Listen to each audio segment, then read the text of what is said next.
What are your views on Jerusalem? Is there any possibility of coming to an agreement about this problem? صاحب الجلالة إن القدس هي أصعب نقطة في مشكلة الشرق الأوسط وفي الصراع في الشرق الأوسط. فما هي وجهة نظر جلالتكم عن مشكلة القدس، وهل هناك أي إمكانية في حل هذه المشكلة؟ وجهة نظرنا أن عودة القدس إلى الإدارة العربية أمر حيوي في نظرنا، ولا يمكن أن نقبل بغير ذلك. Our view on this is that Your Majesty, peace in the Middle East. Do you think there has been progress achieved so far towards a just peace in the Middle East? صاحب الجلالة، هل تعتقدون أنه إلى هذا التاريخ هل صار هناك أي تقدم نحو السلام في الشرق الأوسط؟ ما تم إحرازه حتى الآن هو أقل بكثير مما يجب أن يكون يعني.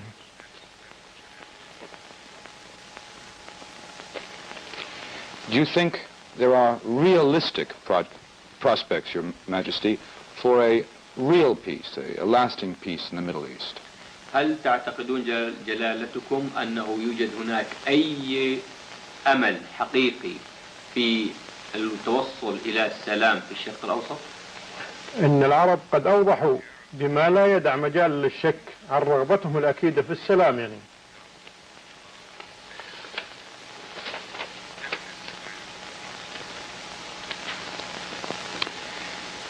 Your Majesty, there is much talk these days about the creation of a Palestinian state. Where should this Palestinian state be located? صاحب الجلالة، كثر الكلام الآن عن إيجاد دولة فلسطينية، فأين تعتقدون جلالتكم يجب أن تكون هذه الدولة الفلسطينية؟ يجب أن تشكل الدولة الفلسطينية على الأراضي الفلسطينية.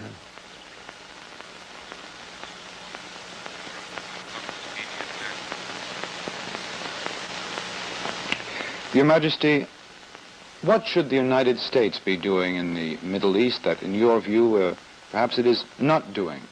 What it should be doing, for example, about a Palestinian state?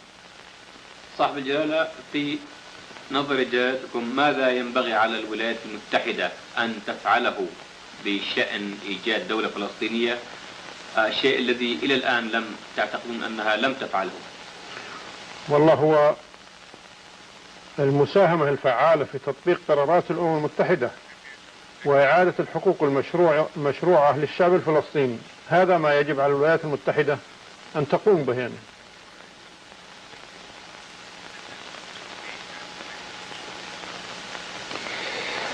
Your Majesty, if there was another Middle East conflict, a war, would there be another oil embargo of the West?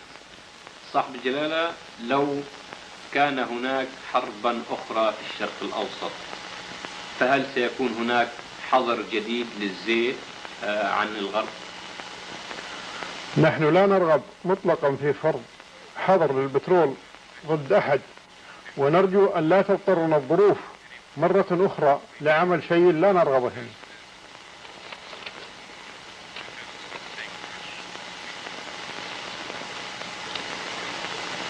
Your Majesty, what is your view of the American threats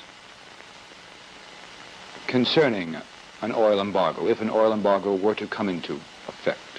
صاحب الجلالة، ما هو في نظركم ما هو رأي جلالتكم حول التهديد الأمريكي حول ما إذا كان هناك حظر جديد للزيت؟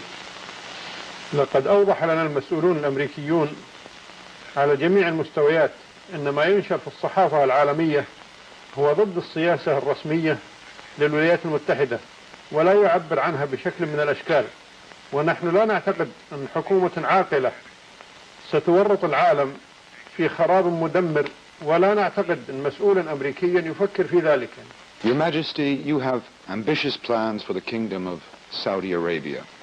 What sort of land do you wish this to be? How do you visualize Saudi Arabia in 50 years' time from now? صاحب الجلالة، إن لديكم خططا كبيرة للمملكة العربية السعودية ولتطورها، فما هو في وجهة نظركم كيف تتصورون المملكة العربية السعودية وعما تصبح عليه في مدى 50 عاما من الآن؟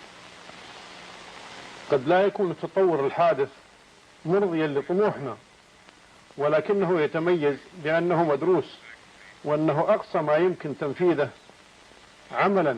ونحن نريد أن تكون هذه المملكة الآن وبعد 50 سنة من الآن إن شاء الله مصدر إشعاع للإنسانية والسلام، يسكنها شعب مؤمن بالله يحتفظ بتقاليده المنبثقة عن تعاليم الإسلام والأخلاق العربية الأصيلة، ويبني البلاد على أسس راسخة من الإيمان والأخذ بالعلوم الحديثة الحضارية النافعة والتفوق في الصناعة والتكنولوجيا بعون من الله ومشيئته إن شاء الله.